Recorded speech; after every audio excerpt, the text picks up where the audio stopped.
What's that?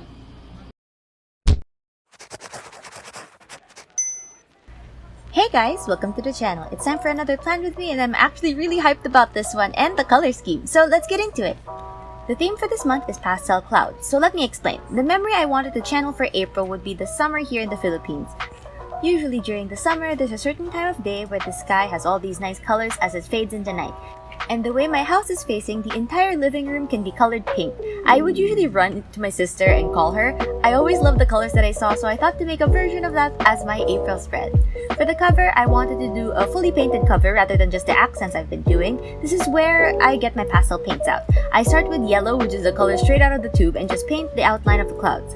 I originally planned to only do 4 colors, yellow, orange, pink, and purple, but seeing how big this page was, I thought I needed more transition shades. For the middle of the 2 clouds, I mix a peach shade, which is just the pastel orange mixed with white. I thought the orange that came with the kit was too bright, so to create a transition shade between orange and pink, I mixed 2 colors together to create a more coral pink color. Going by the transition colors, I also mixed yellow and orange together to create a less intense orange shade to surround the coral pink. I try to use 2 types of brushes to color them in, making a precise outline with a thin brush and filling in the color with a wide flat brush.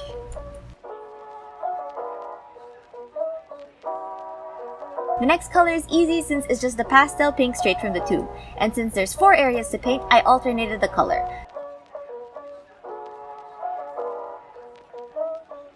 To get another color, I mix purple with pink to create a light lavender. The issue is that I scratched the plastic too hard, so thin flecks of dried dark purple paint mixed into the light purple paint that I was mixing, so now it has a speckled texture. You can see it a little bit on camera if you look closely. For the rest of the background, I take the purple from the tube and color in the night sky. It's actually a very bluish purple, so it matches the look of the dark night, but also not too dark.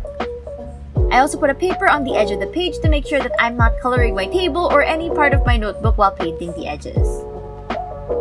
I did some sketching off camera and now we have to make the month label. So this is based on a cloud font I found, so to make it stand out, I paint over the outline with white. When you're working with paint, it's a lot easier to layer a new color over your painted layer, where with markers, it's actually easier to just leave the area blank if you want to keep it white.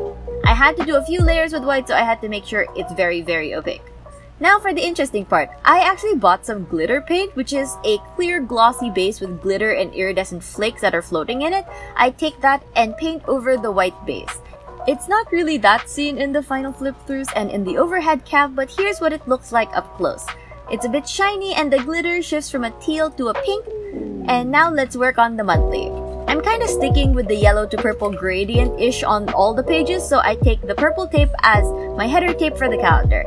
Then I take my pink vintage pen to make the calendar lines. The grids are bigger on my rest days since I'm usually busier on the weekends. I sketched in the designs already, which is just a bunch of clouds, but instead of painting them in, I already picked out some markers that would add the same effect but not take too much time. So I take the yellow in the corner with the peachy pink and a regular pink stacked on top on the left side. Then I work on the title. I just need to fill it in with a light purple, so I chose my mild violet mount liner since it's the lightest purple I have. Then the clouds surrounding it are colored in with my retro purple highlighter. I line up my colors to make my color code. I'm currently on 12 different colors, which is for the 12 different things I need to plan. Then also add the corresponding highlighter color on the side. I did skip one though since I couldn't find the highlighter that I usually use for that color code. Then the last thing I need to do is add the dates on the calendar, and I do that with my vintage orange pen. Of course, for the weeklies, I'm doing my timed weekly plan and I need it now more than ever since work's been building a lot, and I'll talk more about that later. So I'll finish one page as a sample. I start with the corner calendar. The highlights are in mild violet, and just like the calendar, the day labels are the orange vintage pen and the calendar is in pink. To create the side box, I take the pen side of this peach brush pen and make it with my ruler. Since there's 4 weeks and I have 4 main colors and very limited space, I wanted to make each week kinda monochromatic. The first one is yellow, so I write the time labels with a vintage yellow pen. For the design on top, I take my yellow marker to make the clouds. Then for the day labels, I just write them on top of the clouds with a dark gray pen.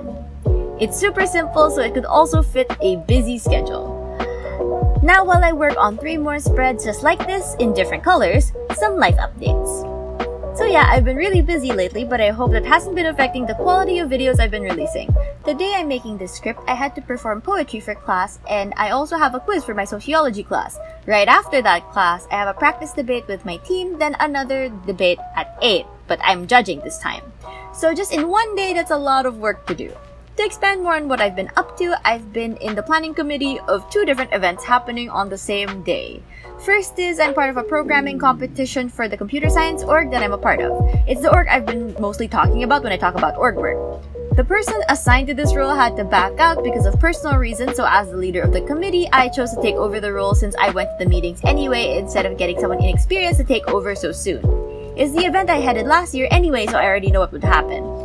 As the marketing head, I'm in charge of messaging sponsors and getting them to sign deals with the org. Part of their package is holding a virtual booth on our Discord server, so I need to check on the sponsors every day and encourage the participants to join the booths. I can't really join the booths myself because I have classes, and I'm also not a fit for the job or internship offers they've been giving since I'm a speech major in a computer science org. And as some of you know from my previous life updates, I'm also applying for a debate org while juggling my marketing head position. As part of the application process for it, we need to plan a debate tournament. I volunteered for communications head since I already have much experience with coordinating people and creating scripted messages to send. Here's where the issue comes in. I only realized that the 2 events were happening on the same day when it was too late to back out from either one. I just don't want to abandon the position because that's going to be stressful on the rest of the organizers for my other org, and it would also be a bad showing for me as an applicant, so I went with going through both head positions. I thought on the day stress was the only thing I needed to deal with, juggling and jumping between 2 different events. Turns out since the event is scheduled during mid-sem or in the middle of the semester, a lot of people couldn't go. Let me just get this out there. I'm not shaming the people who needed to defer from the app process, pull out because of exams coming up, or decline the offer since they had to be somewhere else. I'm just sharing what I experienced as the main person trying to get this all together. So a lot of things happened, like playing whack-a-mole when scheduling people to judge. One judge would back out, so we'd have to find another one, but another judge we messaged wanted to move to another time slot, so it took so much time to get a full list of judges.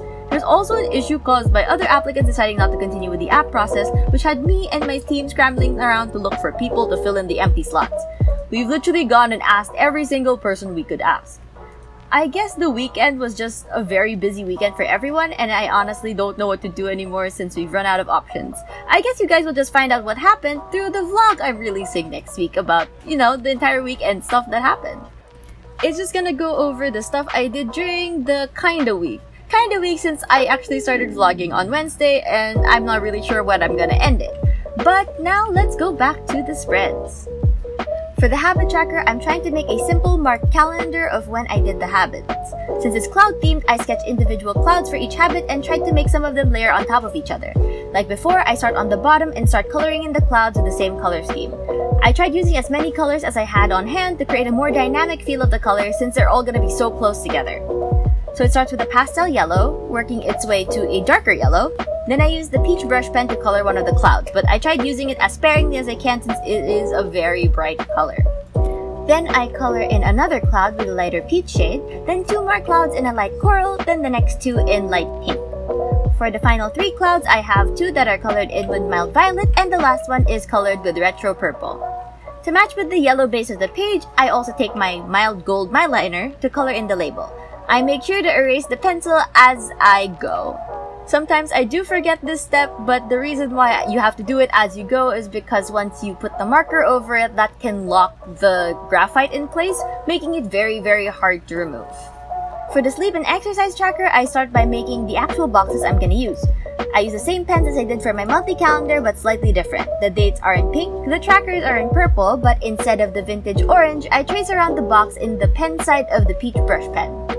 After the main tracker is made, I start with the designs. This is gonna be more like the cover page with very layered clouds versus the other pages which have very scattered clouds. Full disclosure, I did forget to draw the legend box for the exercise tracker, and I just kept it that way since I usually have the same exercises anyway. Then I labeled each cloud with the color it corresponds to. I start with retro yellow in the corners, then a retro gold for the cloud in between. Then I went across with light peach, then to a more bubblegum pink shade. The top layer consists of mild violet clouds. Trying to make it tie into the rest of the spreads, I wanted to keep the text white, so I trace around it with the retro violet to kind of protect the text. I kinda made a box around the text and colored that in too, being very careful. Even if it did take a while, I wouldn't have the risk of accidentally coloring over the white text, which is a very easy thing to do. Then I just fill up the sky to complete the spread. So here's the final look of the spreads. I hope you guys like the theme of this month. It's currently one of my favorites and I love the color scheme so much. I was so inspired when making this that I finished recording in 2 days compared to my usual 3 or 4. What do you guys think of the spreads? Any suggestions for monthly themes? Leave them in the comments below. If you found this video interesting, hit the like button, and if you want to see more videos like this from me, then hit the subscribe button and the bell to know when a new video is out. I try to upload every week, Monday nights at 8. I guess that's all for this video.